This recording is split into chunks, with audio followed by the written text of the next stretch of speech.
The Jeffersons made America laugh for more than a decade, but behind the jokes were lives filled with heartbreak, illness, and painful endings. Some rose higher than ever imagined. Some vanished quietly. Others never escaped the shadows of their most famous roles. This is what really happened to the cast of The Jeffersons, then and now. Sherman Hemsley as George Jefferson. Born on February 1, 1938, Sherman Hemsley was raised in South Philadelphia, Pennsylvania. When The Jeffersons premiered in 1975, Hemsley was 37 years old, stepping fully into the role of George Jefferson, a loud, ambitious, unapologetically wealthy black businessman. Before television, he served in the U.S. Air Force and struggled for years as a stage actor, often overlooked for leading roles. His breakthrough came through All in the Family, where George Jefferson first appeared as a recurring character before becoming the centerpiece of his own series. As the Jeffersons soared to the top of the ratings, George's abrasive humor and social commentary turned Hemsley into a cultural icon. But the role also began to define him too completely. Despite playing a man obsessed with legacy and status, he never married and had no children. He guarded his private life fiercely, rarely giving interviews and refusing to participate in Hollywood's social circuit. After The Jeffersons ended in 1985, he found steady work in Amen, another successful sitcom, but once that series concluded, his visibility steadily declined. By the 1990s and 2000s, Hemsley lived increasingly reclusively, stepping away from public appearances and allowing rumors to replace facts about his personal life. Sherman Hemsley passed away on July 24, 2012, at the age of 74, due to complications from an illness later confirmed as natural causes.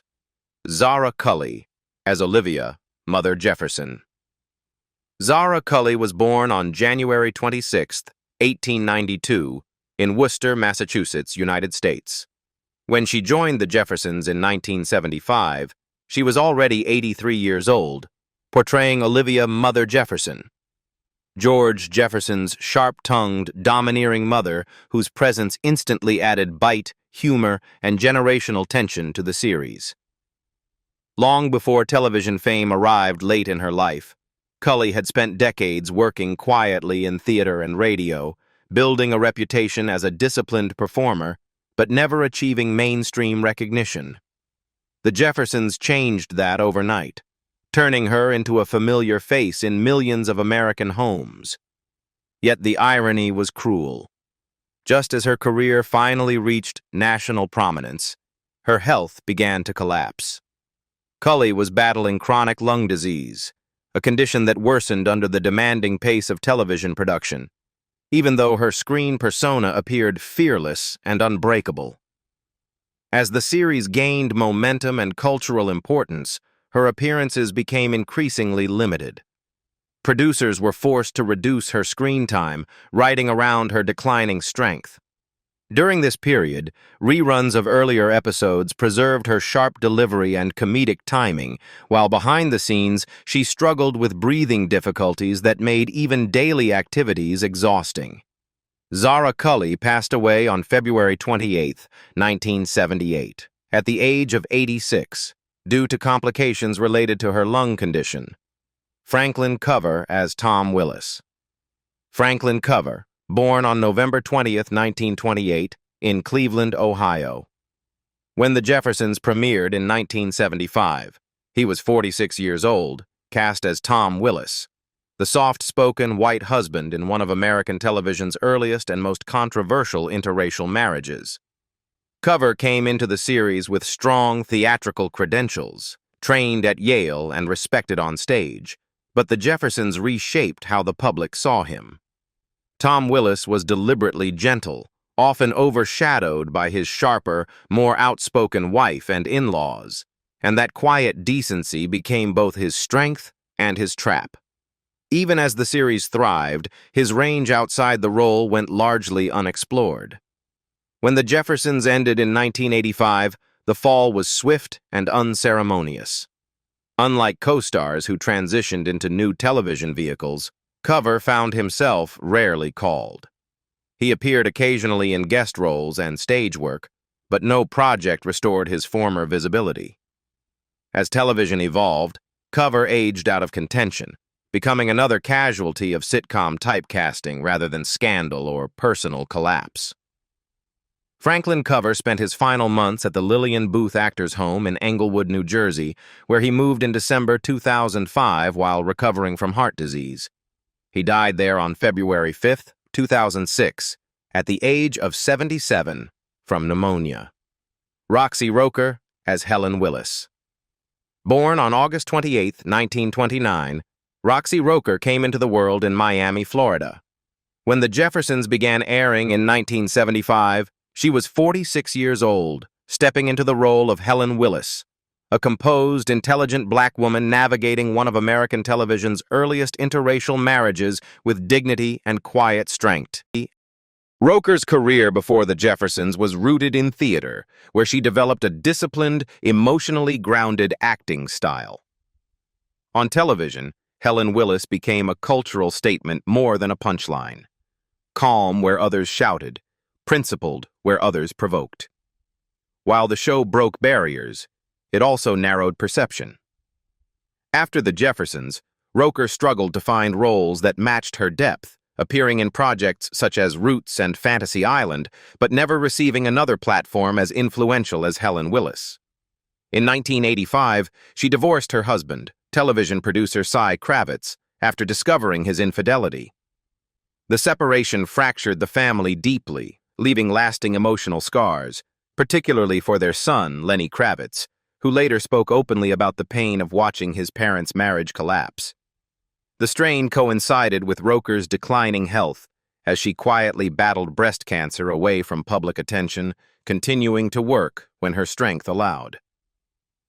Roxy Roker died in Los Angeles, California, on December 2, 1995, at the age of 66, from complications related to breast cancer. Marla Gibbs as Florence Johnston. Born on June 14, 1931, and raised in Chicago, Marla Gibbs was 44 years old when the Jeffersons debuted in 1975. She was cast as Florence Johnston, the sharp-tongued, boldly confident maid who became one of the show's most memorable characters. Before fame arrived, Gibbs endured a deeply painful chapter in her personal life. She survived a violent marriage, an experience that forced her to make a life-altering decision, leaving everything behind and moving to Los Angeles to protect herself and reclaim control over her future. She worked for years as a reservations clerk for United Airlines while auditioning relentlessly, facing rejection not just as a woman, but as a black woman entering an industry that offered little security or respect. When the Jeffersons finally gave her visibility, Gibbs refused to be silent. As Florence became a fan favorite, she openly challenged Hollywood's pay inequities and fought for creative freedom, not only for herself, but for other black performers whose voices were routinely minimized. Rather than accept typecasting, she expanded her career with projects like 227, where she also served as a producer, proving she could shape stories rather than simply perform them. By 2026, Marla Gibbs is 94 years old, a lasting symbol of resilience. Still making occasional appearances, she is celebrated as a trailblazer for black women in television and is preparing the release of her memoir, Never Too Late, in February 2026, reflecting a life shaped by hardship and enduring influence. Paul Benedict as Harry Bentley. Paul Benedict was born on September 17, 1938, and raised in Silver City, New Mexico. He was 37 years old when he was cast as Harry Bentley, the awkward, overly proper British neighbor whose stiff manners provided a quiet, comic contrast to George Jefferson's bluster. Classically trained and deeply committed to character work, he built a reputation for disappearing into roles rather than chasing stardom. While the Jeffersons brought him mainstream visibility, he simultaneously pursued edgier material, including the cult film This Is Spinal Tap, 1984, where his dry, understated presence showed a very different side of his talent. Behind the scenes, however, Benedict was carrying a private burden. He suffered from acromegaly, a rare hormonal disorder that affects bone growth and facial features. The condition influenced both his health and appearance, something he rarely discussed publicly, choosing instead to let his work speak for him. Typecasting and physical limitations narrowed opportunities, and Benedict's performances increasingly appeared in guest roles and smaller projects, rather than long-running leads. On December 1st, 2008, Paul Benedict was found dead in his home in Aquinnah, Martha's Vineyard, Massachusetts. He was 70 years old, and the cause of death was a cerebral hemorrhage. Berlinda Tolbert, as Jenny Willis Jefferson. Berlinda Tolbert was born on November 4, 1949, in Charlotte, North Carolina. She was 25 years old when the Jeffersons premiered in 1975, cast as Jenny Willis Jefferson, the gentle, soft-spoken daughter navigating one of sitcom television's most socially charged interracial marriages. At the height of the show's success, Tolbert was not loud, confrontational, or comedic firepower like others in the cast. Instead, she embodied restraint, empathy, and emotional endurance. As the Jeffersons pushed forward with bolder personalities and sharper conflicts, Tolbert's quiet presence became increasingly overshadowed. When the series ended in 1985, Hollywood struggled to see her beyond the same calm, accommodating archetype. Guest roles followed, including appearances on shows like Good Times and ER, but none offered the visibility or depth of her defining role. Unlike many former sitcom stars, Tolbert's retreat from the spotlight was not driven by scandal, addiction, or public collapse. Rather than fight a system that no longer called, Tolbert chose self-preservation over reinvention, gradually stepping away from acting and public life altogether. As of 2026, Berlinda Tolbert is 76 years old and lives far from Hollywood's glare. She rarely appears in public and has largely withdrawn from the entertainment industry. Damon Evans as Lionel Jefferson. Damon Evans was born on October 12, 1952, and raised in Baltimore, Maryland. He was 23 years old when The Jeffersons premiered in 1975, cast as Lionel Jefferson, the intelligent, socially conscious son of George and Louise Jefferson. Evans's departure from the series marked the first major fracture in his career. Creative disagreements and contract disputes led him to leave the role early, a risky decision at a time when few young black actors could afford to walk away from a hit show. Compounding the strain, he later came out as gay in an industry still openly hostile to LGBTQ actors, a revelation that further narrowed already limited opportunities during the late 1970s and 1980s. While peers continued forward, Evans found himself quietly edged out of mainstream television.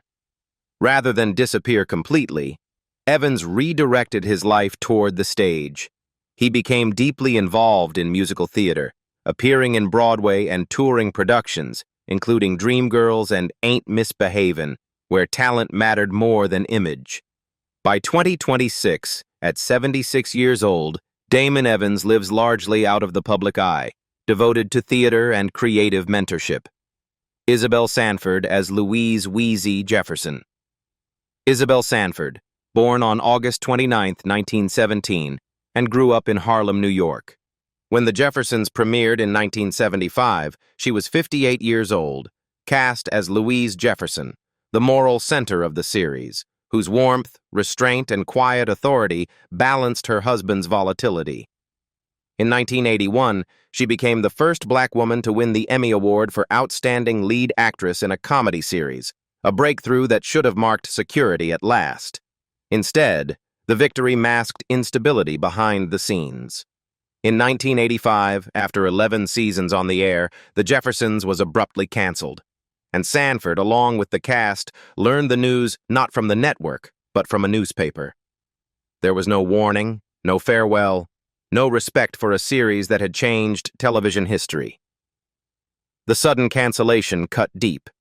There was no final episode, no proper goodbye for Louise Jefferson, and no closure for the actors who had carried the show for over a decade. The absence of an ending mirrored Sanford's own career, celebrated late, yet repeatedly denied dignity by the industry even at its peak. The emotional blow lingered as her health began to falter in the years that followed. In September 2003, Sanford underwent preventive surgery on her carotid artery.